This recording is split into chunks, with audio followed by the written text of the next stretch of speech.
también de cosmología teníamos un tema un poco sugerente, cuanto de interesante les parece a ustedes o de consistente, como dicen los autores, en el cual presentan me iba a salir la palabra teoría, pero no es teoría, es, si se quiere, una idea para explicar la aceleración del universo, asumiendo que en vez de tener una constante cosmológica, en vez de asumir que el espacio vacío se expande, pues consideran que hay una fuerza en la materia oscura, que es una fuerza que depende de la velocidad. O sea, las partículas de materia oscura sienten cada una la velocidad de la otra, un poco parecido al magnetismo, es la analogía que ponen.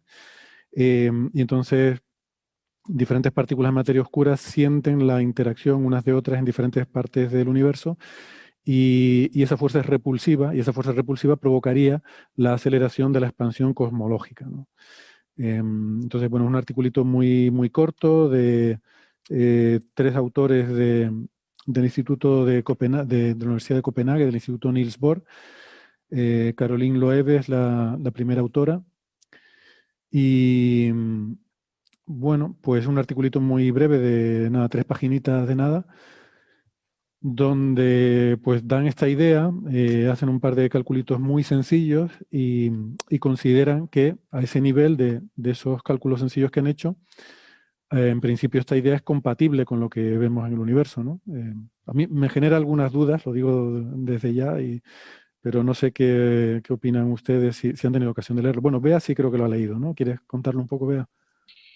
La verdad que el artículo, no sé si es una letter, ni siquiera, o sea, efectivamente es muy cortito, es casi un ejercicio académico, o sea, Perdona, creo que no es una letter porque pone The Astrophysical Journal, pero normalmente no es suele poner, letter.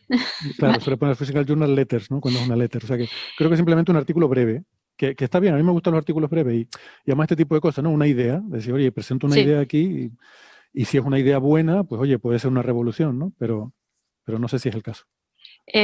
Yo creo que no. He de confesar que evidentemente cuando lo vi un de este y luego me avisaste también que alguien en Twitter había puesto que si lo podíamos comentar.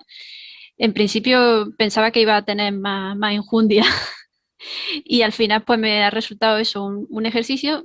Es bonito, la verdad que es bonito, es simplemente suponer como ya ha apuntado esta interacción entre partículas de materia oscura y nada, pues suponiendo esta interacción y no teniendo en cuenta la constante la constante de la Cosmológica. energía oscura como lógica, pues simplemente resuelven no resuelven las ecuaciones enteras, solo resuelven la ecuación de la aceleración de Friedman.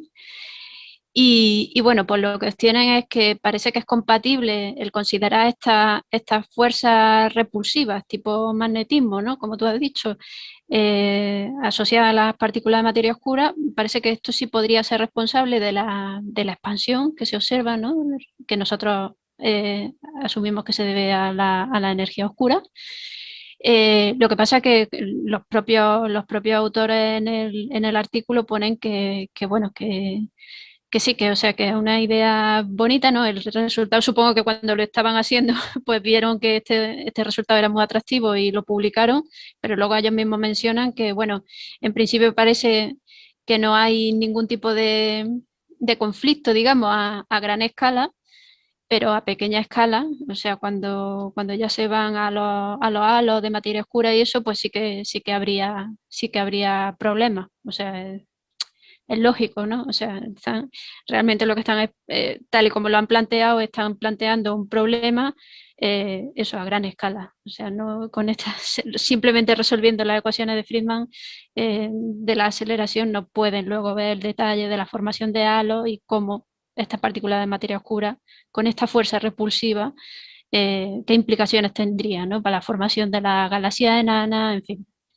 Ya digo que a mí me ha resultado un bonito ejercicio académico, ¿no?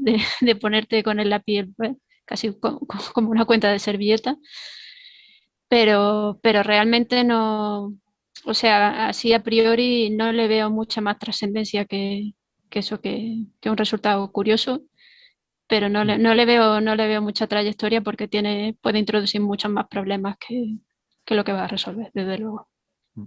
Yo veo un par de problemas así a bote pronto. No sé si Francis o Gastón quieren comentar algo. Yo lo que igual uno se acerca a este tipo de artículos con cierto prejuicio, no porque uno sea un conservador, sino porque uno ya vio este tipo de cosas ocurrir, que es modelos de algún tipo de deformación de las interacciones, a veces la gravitatoria, a veces una nueva interacción como esta, que en efecto logran parametrizar correctamente algún tipo de fenómeno, pero fallan en otro.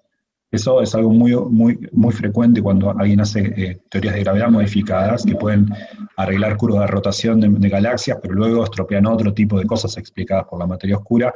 Acá esto sonaba parecido, ¿no? Y de hecho hay como un fiteo, ¿no? Porque si miramos el artículo, ellos dicen en un momento, es parecido a la interacción magnética en el sentido que depende de la velocidad, pero la fuerza no es lineal en la velocidad, sino cuadrática en la velocidad. Y de hecho dicen, solo funciona cuando es cuadrática, ni cuando es lineal, ni cuando es cúbica o cuártica. Entonces, hay como un fiteo ahí, bueno, y puede funcionar, y totalmente de acuerdo con Bea. Es divertido el cálculo porque es una idea simple y parece funcionar en ese observable. Pero probablemente, y como dice Bea, ya los autores adelantan, no explica otros que sí son capaz explicables con el modelo más estándar cosmológico, ¿no? Y después Francis, eso, ¿quieres cuando comentar algo? un Sí. punto, bueno, digamos la parte del ejercicio académico que es más allá de una cuenta de servilleta, es la parte de usar un simulador de evolución galáctica con una serie de condiciones iniciales, etcétera. Y claro, cuando presentan las simulaciones, por un lado las usan para decidir cómo es la proporcionalidad con la velocidad de esa nueva fuerza, ¿no? Una fuerza de larga distancia, por lo tanto inversa a la distancia al cuadrado, que depende de la velocidad al cuadrado, y prueban si es dependiente de la velocidad o dependiente de la velocidad al cubo, y le sale que lo mejor es que sea dependiente de la velocidad al cuadrado. Pero después, una vez ya seleccionado eso, hacen una serie de simulaciones y la verdad es que los datos tienen se van conforme el Z, el radio del universo A va creciendo, se va dispersando, se va abriendo la dispersión y llega un momento en que te das cuenta de que, bueno, es un modelo bastante malo, es decir, influye mucho, no solo a escala pequeña, con toda seguridad va a desviarse muchísimo de lo que observamos, sino que incluso a gran escala, en las propias simulaciones que presentan en el artículo, se desvía mogollón. Sí, fíjate que no son simulaciones de galaxias en sí, sino de todavía a escala mucho mayor, porque, bueno, las partículas creo que son 10.000 millones de masas solares cada partícula, ¿no? Y, o sea, que eso es casi una galaxia pequeña, casi. Pero, pero no, a ver, me faltó que me hubieran explicado más las simulaciones, porque me quedaron muchas dudas sobre cómo son las simulaciones, ¿no? Yo tengo un par de problemas con esto, porque en parte este tipo de cosas de fuerza repulsiva y simular cosmología y tal me recordó mucho a cuando escribí aquel artículo hace un par de años de aquello de las masas negativas, que al fin y al cabo es lo mismo, una forma de meter una fuerza repulsiva, ¿no? Y eso tiende a ser inestable muy rápidamente. Cuando una fuerza es repulsiva, es muy difícil que las cosas te funcionen y sobre todo cómo generas un halo, ¿no? Entonces yo estaba leyendo este artículo y estaba pensando, esto no puede formar un halo, ¿no? Y efectivamente lo dicen los autores, ¿no? Cuando llego al final, en la última parte de discusión, dicen, bueno, esto fallaría a pequeña escala porque en los halos, las propias, claro, imagínate, si una partícula de materia oscura en este halo de esta galaxia está sintiendo la interacción de otras galaxias para repelerse, ¿cuánto más no va a sentir la interacción de la partícula que tiene al lado en esa misma galaxia? Entonces, si le repele la partícula que hay en otra galaxia, ¿cuánto más no le va a repeler la de su propia galaxia, ¿no? Pero dicen, bueno, pero se podría meter un apantallamiento de forma que no sean sensibles a distancias cortas, sino que solamente sean sensibles a distancias largas. Y eso es cierto, pero bueno, ya empieza a ser meter más ingredientes, ¿no? O sea, tiene que ser una fuerza que a distancia de una galaxia no opere, o sea, que la partícula no se siente repelida por otra partícula dentro de su propia galaxia, pero una en otra galaxia distante sí. Entonces, bueno, eso por una parte. Por otra parte, Por no entiendo. ejemplo, la propinada por una constante cosmológica. Sí, exacto. O sea, funcionaría exactamente así. Um, y luego no entiendo cómo, por ejemplo, no dicen cómo son, o si lo dicen yo me lo perdí, una cosa fundamental, cómo son las condiciones de contorno de estas simulaciones que hacen.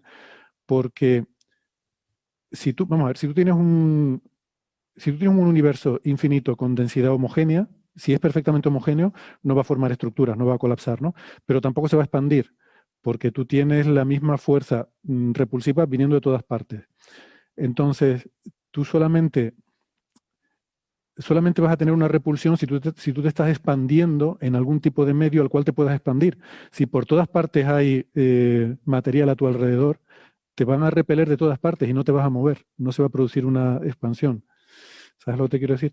Lo que puede ocurrir es, igual que la gravedad acaba formando estructuras porque hay unas fluctuaciones aleatorias originales que acaban haciendo de semilla, que donde hay más densidad y se va a concentrar más, pues vas a tener un proceso inverso. Vas a tener que donde hay más densidad de materia oscura va a haber más repulsión y va a ser una cosa un poco extraña, va a ser lo contrario de lo que hace la gravedad, ¿no? O sea, vas a tener una formación de estructuras con esta simulación, pero no veo que puedas producir una expansión global, porque tienes globalmente, si el universo es homogéneo e isótropo, te va a repeler de todas partes por igual, ¿no?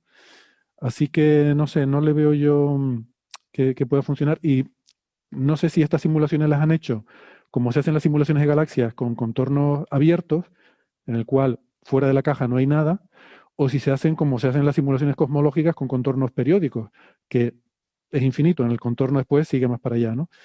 Y una cosa tan esencial como eso me parece que no lo dicen y sería fundamental para entender, porque no me cuadra que puedan tener una expansión con una fuerza repulsiva, ¿no? Sí, en ese punto es una cosa que hay que recordar que este artículo se ha publicado ya en Astrophysical Journal, es algo que tenían que haber exigido los revisores, porque dicen que usan un software que se llama RANSES, y RANSES permite condiciones de contorno periódicas, imponer una condición de contorno tipo espacio-tiempo que se expande, diferentes condiciones de contorno no reflexivas, de flujo hacia afuera, ¿no? Que las partículas que van afuera se salen de la caja. O sea, permite varias condiciones de contorno y no aclaran en el artículo cuál usan. Entonces, no es repetible lo que presentan. Sí, lo veo muy parco en detalle sobre esas simulaciones, ¿no? No sabes, no muestran alguna figura, alguna animación que te permita entender qué es lo que están haciendo y qué es lo que está pasando, porque a mí así como concepto, no me acaba de cuadrar que tú puedas tener un universo con fuerza repulsiva y eso genere una expansión cosmológica. Entonces no sé cómo lo hacen en las simulaciones. Es un poco la pega que pongo. Sí, parece que los referís no fueron muy exigentes a la hora de pedirles que explicaran bien las cosas, ¿no? Y no sería por falta de espacio, porque fíjate tú, 3 páginas se podían haber extendido bastante más. Salvo que, pensando ahora, es posible que lo plantearan como una letter y por eso quisieran hacer algo corto, porque la letter tiene un límite de 4 páginas, y que al enviarla como letter el editor le dijera que muy interesante, lo queremos publicar, pero no como una letter, porque una letter no es necesariamente algo corto, tiene que ser algo que requiere una publicación rápida. Y a lo mejor esto no cumplía los criterios de publicación rápida. Entonces dice, bueno, como letter no, pero te lo publico como artículo normal.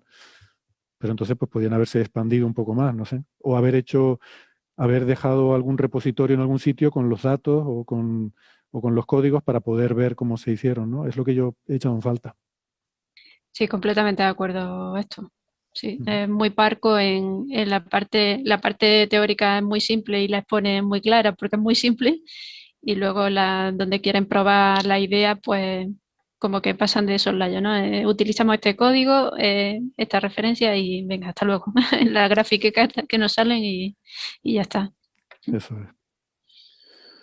Vale, muy bien. Pues nada, una cosita interesante, un juego yo creo que divertido, pero de momento a la espera. Lo mismo luego lo desarrollan y resulta que esto es algo súper interesante, pero habrá que ver Sí, si ese siguen quizás es dando el más. punto clave. Las 2 primeras autoras no tienen ningún artículo más en Archive, son su primer artículo en Archive. El tercer autor sí parece que tiene bastantes, ¿no? Tiene más de 80. Entonces, es posible que sea o la tesis de doctorado o una tesis de maestría de alguna de ellas, y que vayan a dedicar más tiempo a seguir haciendo estas simulaciones, y próximamente veremos más artículos con más detalles y donde se expliquen pues todos estos detalles que faltan en este artículo, porque faltan muchos detalles y este artículo está teniendo cierta repercusión en medios. Varios servicios de noticias se han hecho eco. Sí, habrán hecho a lo mejor una nota de prensa o algo, no sé.